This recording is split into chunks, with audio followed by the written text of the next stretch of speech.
Come preservare l'ambiente, garantire la sicurezza idrogeologica del territorio ed offrire un'opportunità di lavoro a quanti non ce l'hanno o l'hanno perso in tempi di crisi.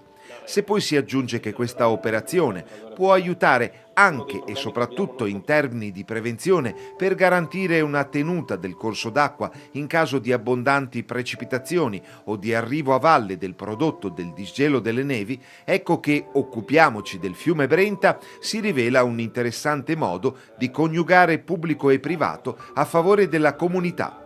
L'idea parte dall'azienda che nel suo nome acronimo Energia, Territorio, Risorse Ambientali, ovvero ETRA, ha sempre fatto della tutela del territorio uno degli imperativi assoluti del suo agire.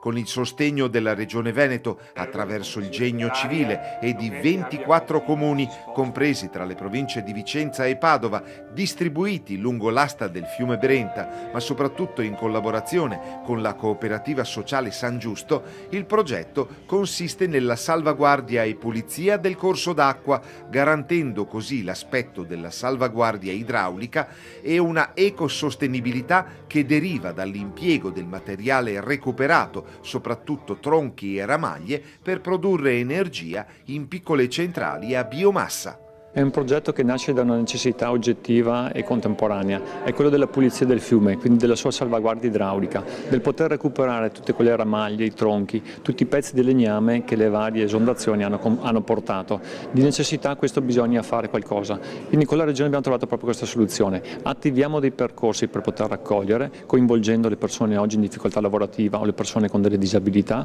per poterle trasformare in un prodotto che da rifiuto diventa risorsa, senza andare a poi indicare di nuovo la materia prima che sarebbero le foreste. Quindi il legname che viene trasportato nel fiume viene raccolto, evitiamo così problemi di tipo idraulico, li valorizziamo, lo trasformiamo in cippato e andremo ad alimentare centrali a biomasse. Per fare cosa? Per fare energia, per fare calore, per poter fornire forme di soluzioni energetiche alternative, rinnovabili, compatibili con l'ambiente e che danno poi delle risposte. Quindi la valorizzazione di questo ex rifiuto permetterà di pagare l'intervento delle persone. Quindi non è più carità ma impresa, è economia, è una nuova forma di efficientamento dell'ambiente.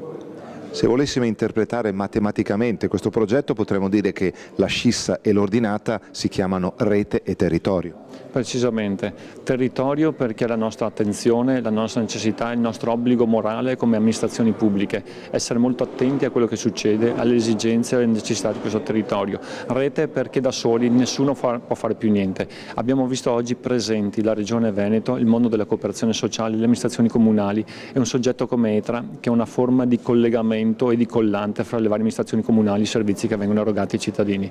Senza questa capacità, che ha superato ogni forma di limitatezza culturale che purtroppo esiste nel mondo della pubblica amministrazione, riusciremo a fare grandi cose. L'esperienza di ETA degli ultimi anni, proprio la rete di imprese, ha permesso di favorire questi percorsi. Oggi noi continuiamo su questa strada perché ci crediamo, perché siamo convinti che nell'individualità del singolo soggetto ci sia la potenzialità per fare una grande operazione. Il ruolo della cooperativa sociale San Giusto consiste nel coordinamento delle cosiddette risorse umane che in questo specifico caso rientrano nella categoria dei soggetti deboli, in difficoltà, perché senza occupazione o diversamente abili, coinvolgendoli in un'attività nella quale verranno inquadrati secondo le modalità del cosiddetto progetto lavoro, grazie a contratti semestrali rinnovabili. In questo modo è duplice la finalità del progetto: trasmettere una coscienza ecosistemica e favorire il ritorno economico del progetto che, questa è la straordinaria morale dell'idea, finisce per autosostenersi con significative ricadute nel territorio interessato.